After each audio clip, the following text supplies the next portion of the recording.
let's continue on with the next items in our development to-do list. Okay, so now what I want to do is basically implement withdrawals. We'll withdraw Ether and we'll withdraw tokens. All right, so in the last video, we deposited Ether and deposited tokens. All right, so now what we want to do is actually do the opposite. We want to withdraw them. The first thing we want to do is implement a withdraw function. We'll do it for Ether.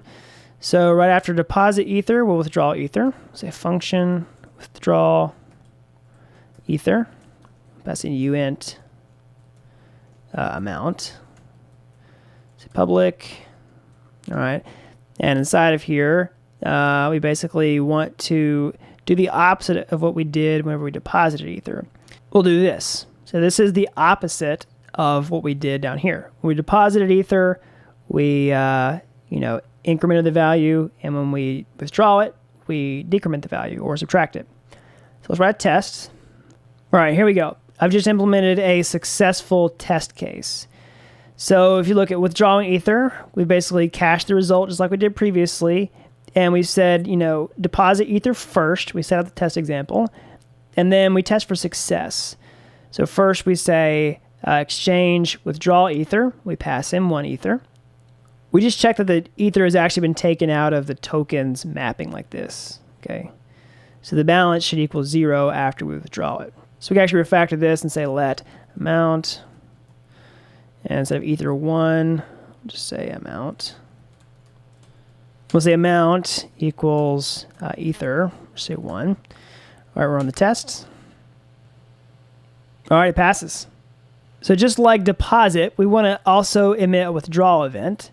All right, so I'm going to implement a withdrawal event before we call it like this.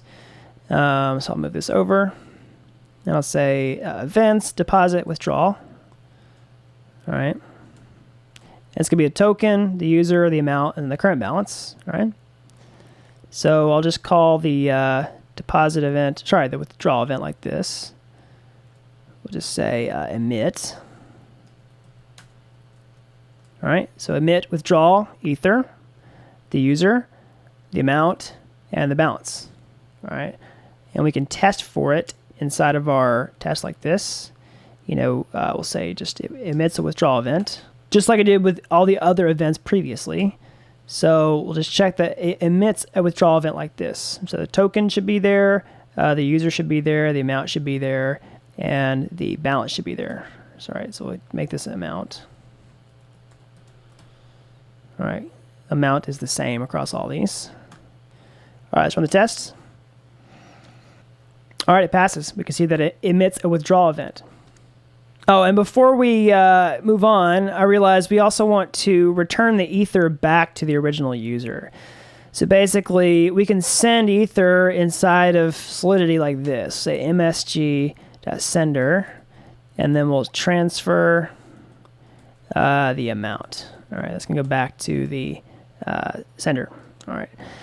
So now inside of here, we also want to make sure that they have sufficient balance. So if they say, give me 100 Ether, and they don't have 100 Ether in their tokens mapping, then we want to stop execution. All right, so I'm going to paste this in. This is the requirement statement that checks for that. So you want to say tokens Ether, and then the current user, and we want to make sure it's greater than or equal to than the amount they're actually sending in. So if they only have 1 Ether in here, and they say, give me 100, we want this to exit, all right, and not do anything else. So we can handle that failure case like this.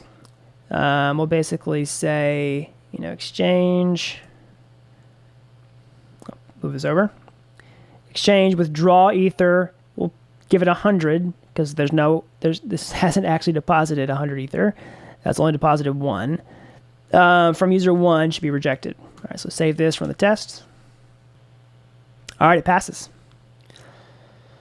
The next thing we want to do is create a withdraw token function, okay? And we'll just create a new function down here. After deposit token, we'll say function withdraw token. And we'll pass in address token. We'll say uint 256 amount public. And then inside of here, we're going to do the same thing. We're basically going to just subtract the tokens like this. All right. This will be the opposite of what happened here in deposit. So we subtract instead of add. And instead of transferring tokens to the smart contract, we're going to transfer them from the smart contract like this. All right, we're going to require that the token gets transferred back to the user. And it's going to be implied that it's from this smart contract. Okay. So now we can write a test for this. We're going to, after deposit tokens, I'm going to minimize this as well. All right, so I've set up a test case for withdrawing tokens. So we can see that we have some setup steps. First, we deposit tokens to the exchange, which is a two-step process. We approve them first, and then we deposit them. And then once we have some tokens on the exchange, we actually withdraw them, right? And whenever we withdraw, we're going to check the balance with tokens, and we'll say from user 1, and it should be 0. All right, so let's run the tests. All right, it passes. And we want it to emit a withdrawal event like this, just like we did with withdrawing Ether, right? It should be withdraw. It should have the token address from user 1. Should be a string, right? Okay, so let's actually implement a withdrawal event like this. We'll just go inside of our function and say emit withdrawal and pass in the appropriate arguments. This be emit withdrawal token msg.sender amount and the current balance. All right. So we'll run the tests.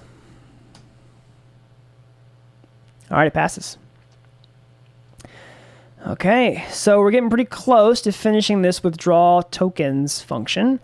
The next thing we want to do is handle failure cases. So let's add a few more requirements to this. We'll say it like this. We'll just paste these in. And I'll explain them. So basically, we want to require that this is not the Ether address. So let's actually refactor this and say Ether. All right. And we also want to make sure that they have enough tokens to withdraw, just like we did with withdrawing Ether. So if they try to withdraw too many, we're going to stop execution. All right, so let's actually write the test for the failure. All right, so here's a test case for failures. Right, we want to reject the transaction if they're trying to withdraw Ether. So if they would try to withdraw tokens with the Ether address, we want it to revert. All right, and if they don't have any balance, we want to also stop execution and revert, okay?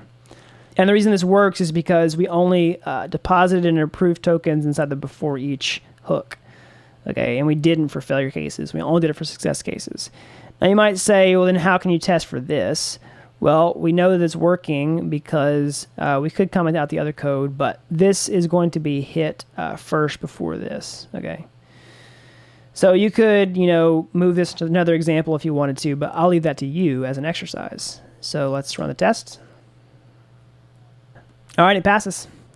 So I don't know if this happened to you yet, but my Ether is probably going to start getting low soon. If you have any issues where you run out of funds while you're running tests, just restart Ganache. It should work just fine. So if you run your tests too many times, eventually these balances would deplete. So that's something you might find. All right, lastly, what we're going to do is create a function that just checks balances. I know we could do it with tokens, but we actually want to create a function that works kind of like our ERC20 token, where we do balance of.